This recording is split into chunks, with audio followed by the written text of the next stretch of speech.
Sausawan pa lang natin sa suka, napaka-solid na mga pare ko. At sigurado namang matatakam ka sa ganitong klaseng barbecue mga pare ko.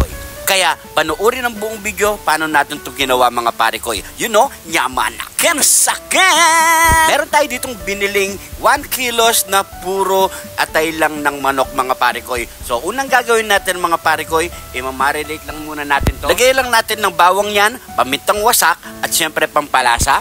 Maglagay na tayo ng konting toyo, ketchup, at marinated barbecue. Tatakpan lang natin ng cling wrap yan mga pare ko. So i-rest muna natin ng 1 hour, okay na yan at kakapit na ang lasa. At habang naghihintay tayo, gawin na natin ng masarap na suka, lagyan na natin ng sibuyas, di mawawala ang kidlat ni Jun TV, pamintang wasak, at asin. Lagyan natin ng asukal, pampabalance ng lasa. At ilagyan na natin ng isang sachet na suka, lagyan natin ng konting tubig para hindi masyadong maasim.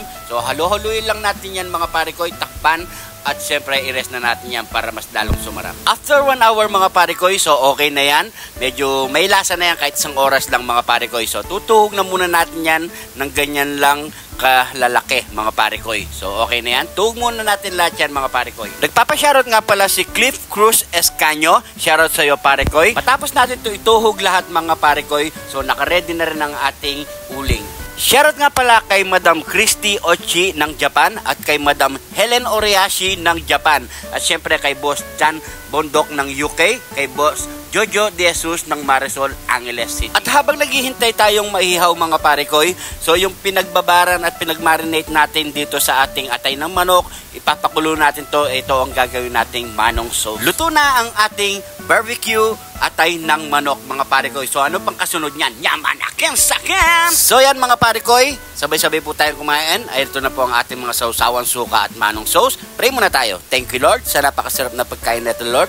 Bless po yung viewers namin Lord. Bless po yung sumusuporta sa amin Lord. Bless po yung family at kalusugan namin Lord. In Jesus name, Amen. So yan mga pare ko, ito na. Taste test na tayo. You know, napakabango mga pare ko.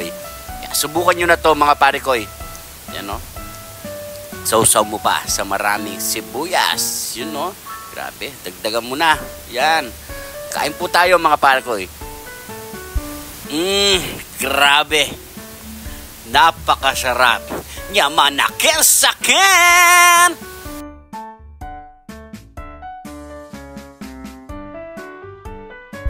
Dito naman tayo sa ginawa nating manong sauce. You know? Grabe. Kain po tayo mga pare ko. Try nyo na. At sigurado ko mga pare ko, napakasarap din to sa kanin. Kaya hindi lang tayo nagkanin. Gusto ko lang namnamin to mga pare ko. You know? Sarap. Grabe. Kaya try nyo na mga pare ko. Pwedeng-pwede yan sa ulam at pulutan. Gusto ko lang i-shoutout ang ating mga bayaning OFW natin dyan sa mansulok ng mundo. Lagi po kayo mag-iingat mga pare ko. Shoutout po sa inyong lahat. At syempre kung napadaan ka naman sa parte ng video na to, paki-comment po kung saan umabot ang ating video para alam natin. At sa mga bagong followers natin dyan, maraming salamat po. Welcome na welcome po kayo dito sa Jun TV mga pare ko.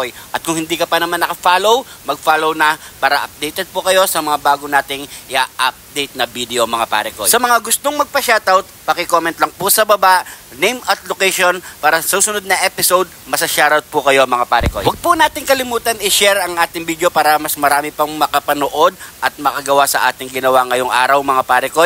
Maraming salamat po sa mga nagsishare ng ating video. Sobrang appreciate ko yan. Malaking tulong na po yan mga pare ko. Siguro hanggang dito na lang ating video mga pare ko. Maraming salamat po sa panonood at sa mga sumusubaybay, sumusuporta dito sa Jun TV mga pare ko. Maraming salamat po. Abangan po ang susunod na episode. Ingat po kayo lagi dyan. God bless po mga pare ko.